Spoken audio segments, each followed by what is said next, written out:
Ever feel like your brain is like just one stray thought away from totally crashing? Oh, tell me about it.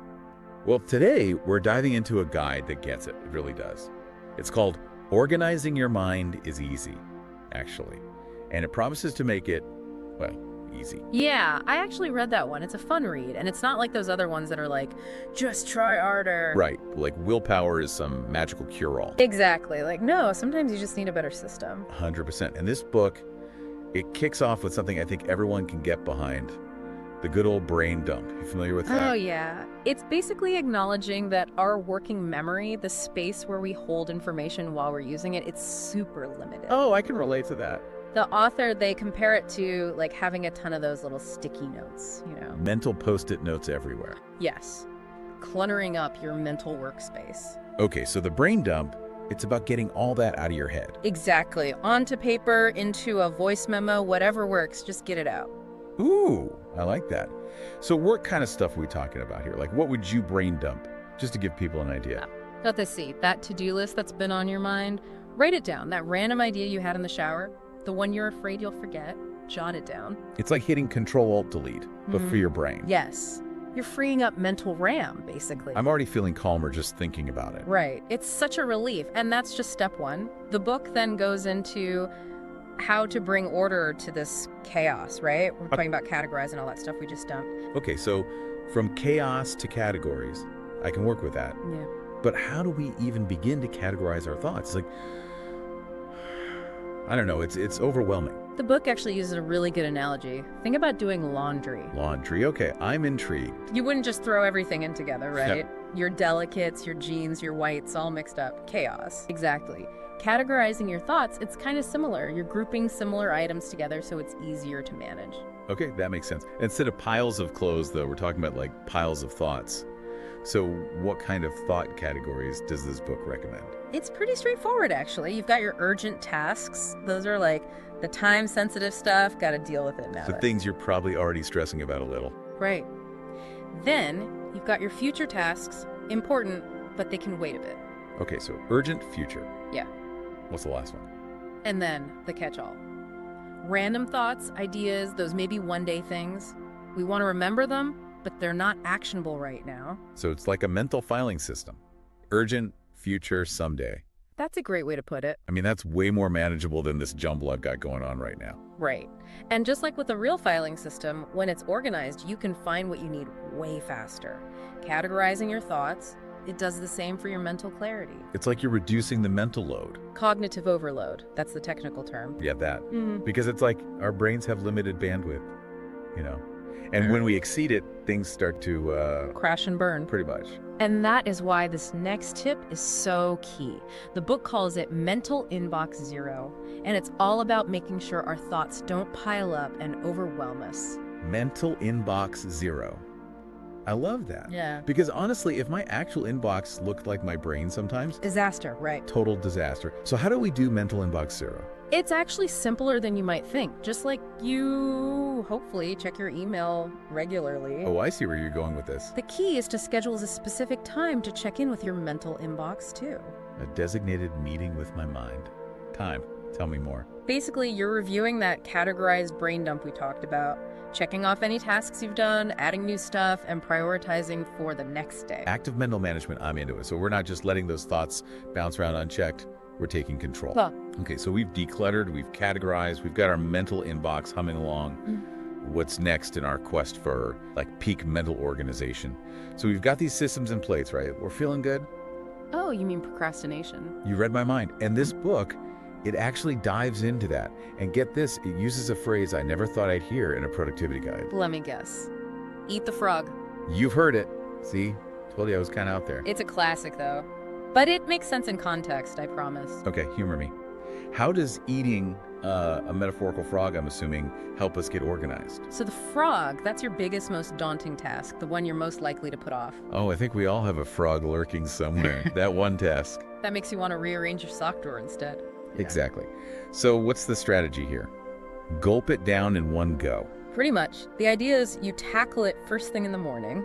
Before you even check email. Bold. It's about getting it out of your mind. The book says that when we do that, we free up so much mental energy for the rest of the day. Because even if we're not actively thinking about that big task, it's still kind of looming, taking up space. Exactly. It reduces cognitive load, just like we were talking about before. Okay, that makes sense. I could see how that would feel like a huge weight off your shoulders. Right. It's a mental win to start your day. And speaking of mental load, the book makes an interesting point. It's not just about what's going on in our heads, Oh, you mean like the outside world too? Well, more specifically, our digital spaces. Think about it. When was the last time you felt overwhelmed by emails, notifications, all that? Don't even get me started. It's like my phone is an extension of my brain, and not in a good way. And that's the thing. Our brains aren't meant to handle that constant onslaught of information. It's exhausting. So what's the solution? Am I going off the grid? No need to go full hermit mode. The book suggests starting small. Think of it like spring cleaning, but for your tech. Digital decluttering, I like it. But what does that look like practically? Could be as simple as turning off notifications for apps you don't need buzzing at you all day. Oh yeah, those are the worst. Right.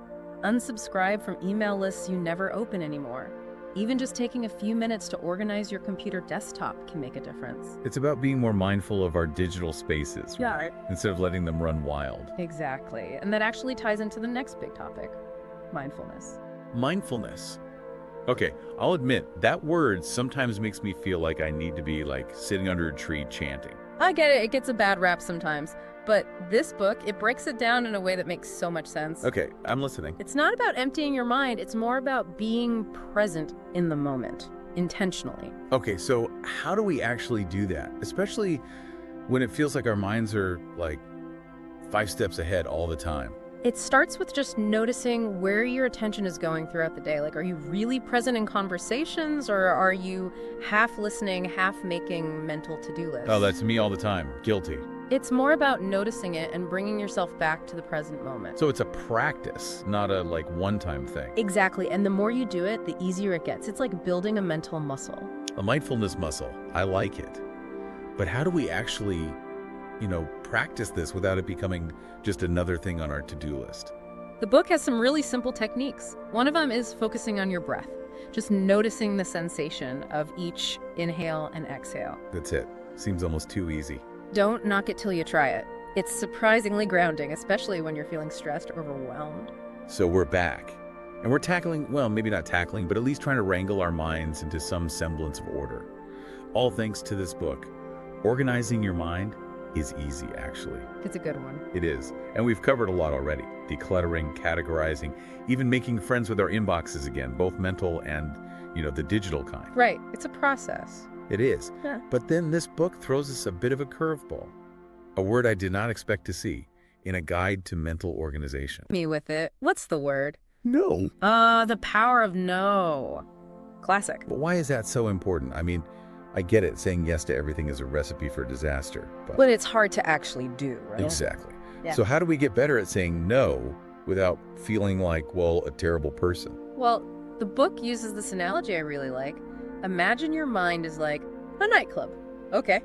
And you're the bouncer. Okay, I'm intrigued. You get to decide who or what gets access to that VIP area, which is your mental energy. So not every request, not every to-do gets to be on the list. Exactly. You have limited space, right? So you got to be choosy. When you're faced with a new commitment, anything, ask yourself, does this align with what I care about, with my goals? So it's not just about saying no to be difficult. It's about protecting your time and energy for the things that actually matter. Yes.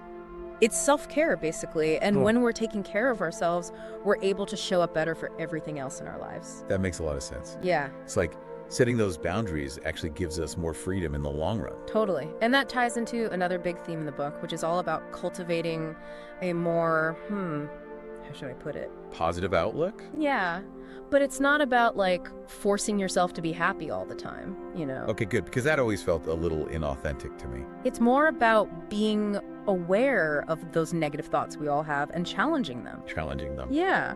Like when you catch yourself thinking, I can't do this, or this is going to be a disaster, don't just let it slide. Ask yourself, is it really true?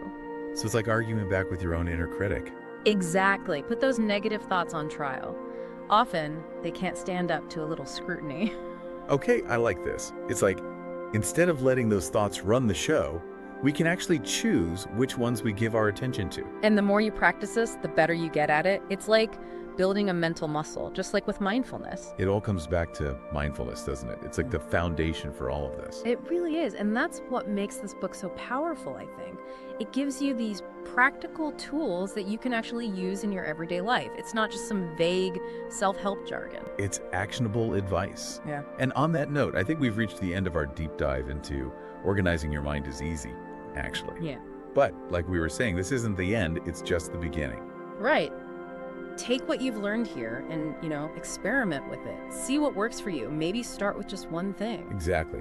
Maybe you try the brain dump. Maybe you finally set some boundaries and say no to that thing you really don't want to do. Whatever it is, small changes can make a big difference. And remember, there's no one right way to do this. It's all about finding what works for you and your unique, wonderful brain.